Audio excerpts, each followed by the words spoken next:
Laduma knew that the baby elephant couldn't escape. With no pressure to be fast and efficient, even hardwired hunting instincts can be short-circuited. Who wouldn't save their energy, given the opportunity?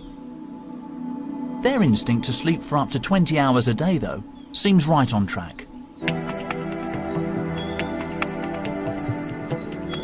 More clues about why these lions kill the way they do are found all around. Although Wangi National Park is largely a wilderness, man-made boreholes were sunk in the Makalolo area to help the wildlife get through the dry season. Elephants, like all the grazing animals here, will travel huge distances every day to get water. When two heavyweights want the same thing, sometimes the pressure valves burst.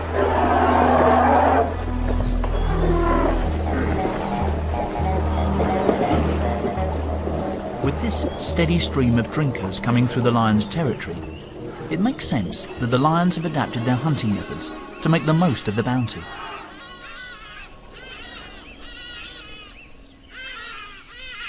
But the question for the cubs is this: was eating an animal alive just a one-off, or are they likely to make a habit of it? Night. Pamwi's pride has woken up and is on the hunt again. More training for the cubs. Laduma is yet again the linchpin. It's not unusual for adult females to do most of the work during hunting, but tonight, she has an even bigger job. Malu's strength and Kimber's wit have improved, but to make their contribution count, their mother needs to show them something new.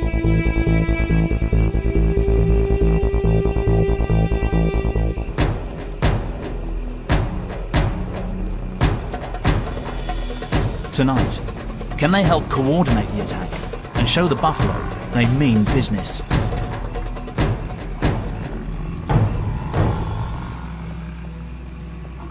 The calves, small and vulnerable, are kept at the centre of the herd, out of the firing line. Even for a lion, this huge wall of living flesh is formidable, and they lose their nerve. Maybe the buffalo sense a weakness in the lion's battle strategy. Can they spot the incompetence of Laduma's sons?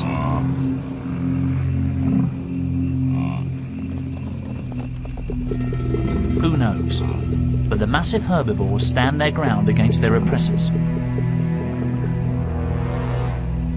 Once again, Laduma's sons have failed to raise their game. Such a sloppy approach would leave most young males with a hungry and desperate future ahead of them.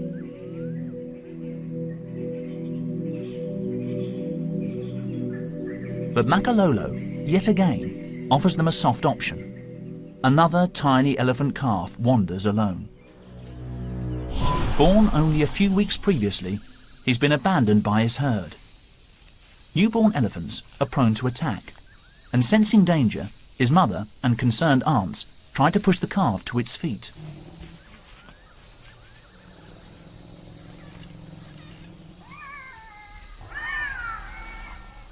But he just wasn't strong enough.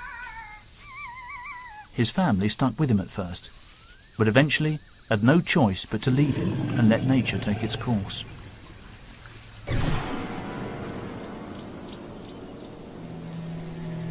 He survived the first days alone, but unprotected, he faces grave danger. The pride has picked up his scent.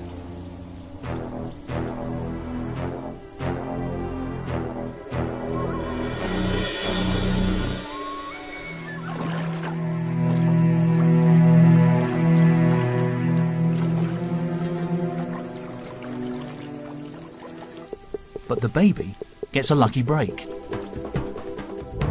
A bull elephant crashes onto the scene, stalling the lion's attack.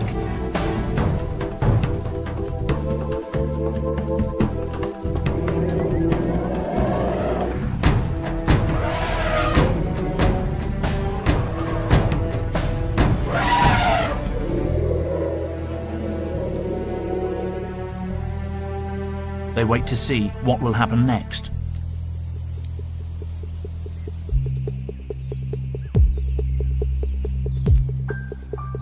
the orphan remains at risk. Will a bull elephant, an unpredictable loner, tolerate a calf? They seem to form an unlikely alliance.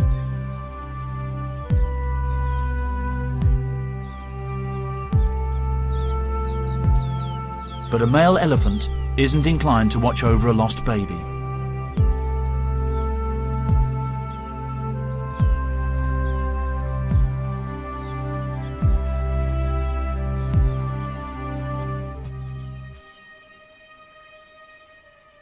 Their companionship can only last a few hours.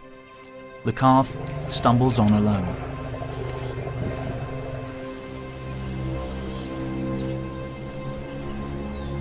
The African bush takes no hostages. The sick and needy stand out as beacons to the hungry and opportunistic.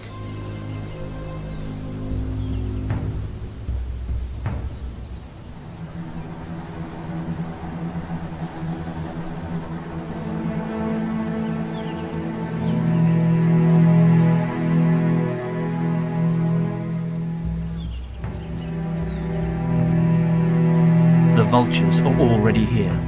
Predicting impending doom is their speciality. Trumped by nightfall, they must wait for another day.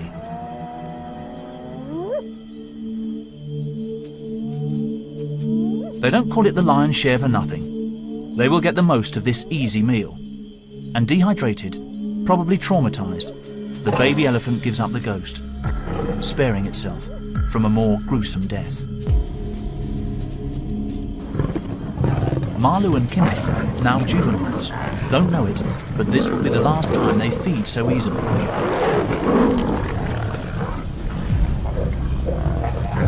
They've got competition.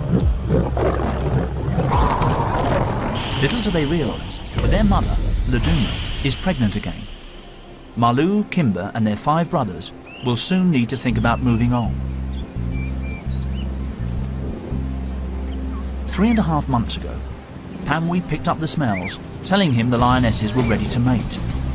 He mounted them several times an hour for 4 days, a sexual marathon.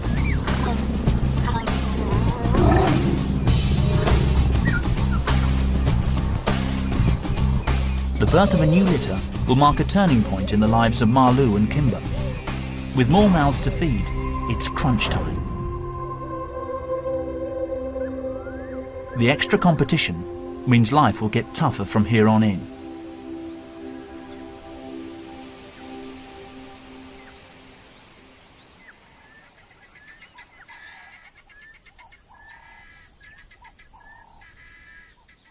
Although they've grown in strength and confidence, the brothers still haven't made a kill.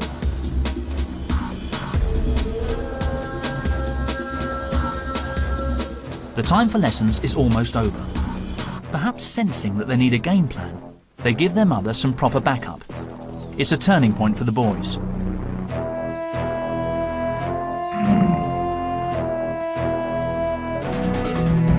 The buffalo look rattled.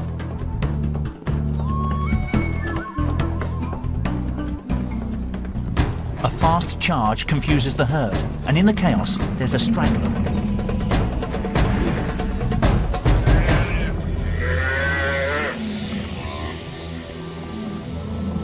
But 2 young guns have narrow odds against a buffalo army.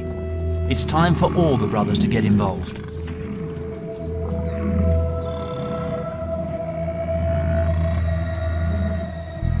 By spreading out to create a buffalo front line, a standoff ensues.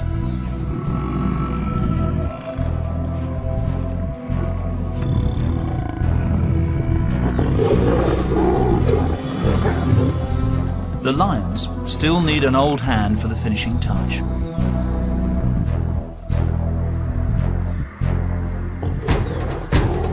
This time, it's their aunt, Mardi, who backs up the boys.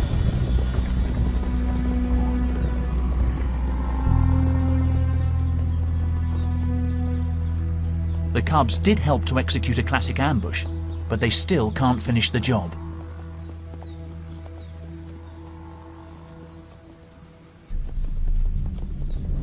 The rest of the buffaloes have sensibly backed off. So Laduma takes this opportunity to teach her sons another, crucial lesson. Instead of quickly suffocating the calf herself, she lets it go for the young males to kill. With this opportunity suddenly thrust upon them, the cubs seem confused, lazy even. It's like watching a domestic cat playing with its food. Are these lions simply not hungry enough to make a kill? It's highly unusual to see a lion hold back its killer instinct. Even Mardi has a casual approach to the kill.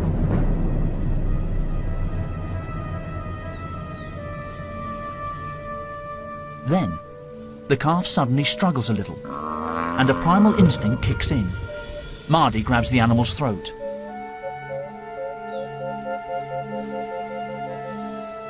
A little sustained pressure and the calf will suffocate. But she doesn't see it through. Is Mardi hoping the cubs will come back and have a go? Or is she too suffering from the same laid-back attitude towards killing? Even faced with the wrath and weaponry of the Cape buffalo, can they simply not be bothered to learn to kill in the classic way? It's nightfall before the lions tuck in. Round here, death does not always come quickly.